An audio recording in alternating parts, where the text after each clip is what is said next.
I was driving the other day with the radio on in the background. I started thinking about how weird music is in general. I mean, it's just entertainment for one sense.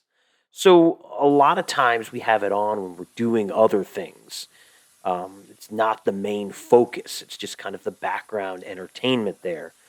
But music also tells us a lot. It's got stories, conveys feelings and moods, complements our activities.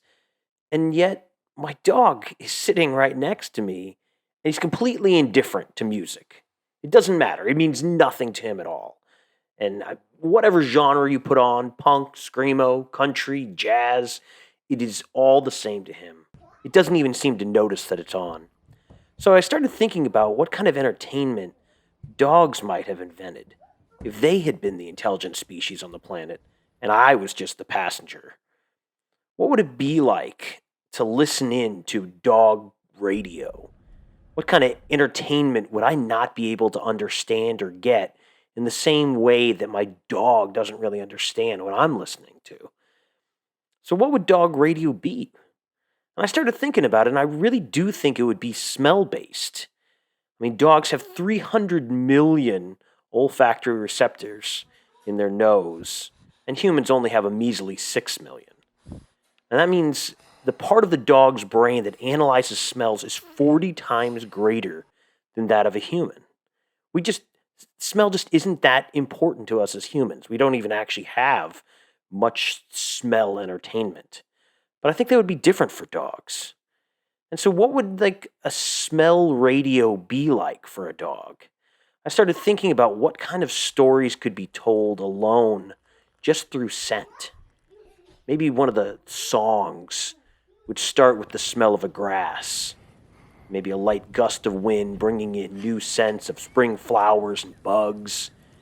And maybe there's a slight hint of a rabbit or a rodent up on a hill, something a dog would be interested in chasing after. And suddenly there could be a rush of air as the chase gives way, the sweat glands of the prey emitting fear and terror as the dog pursues. Maybe the smell of leaves or sticks being smashed down, and then a mash of mud and fur and fury as the chase continues up the hill. And then all of a sudden, kind of the iron rust smell of blood, teeth gnashing, victory, and the defeated prey. And then the blood would give way to the smell of raw meat and bone as the dog devours it. Now, again, this is a dog fantasy because my dog would never be able to catch anything. But in the same way that our music is kind of a fantasy of different stories, I imagine that the dogs would be entertained by this kind of thing. And I'd be riding the passenger seat, and it would mean nothing to me. I wouldn't get these kind of stories that they got. I would be as indifferent as my dog is to me when I'm listening to Party in the USA.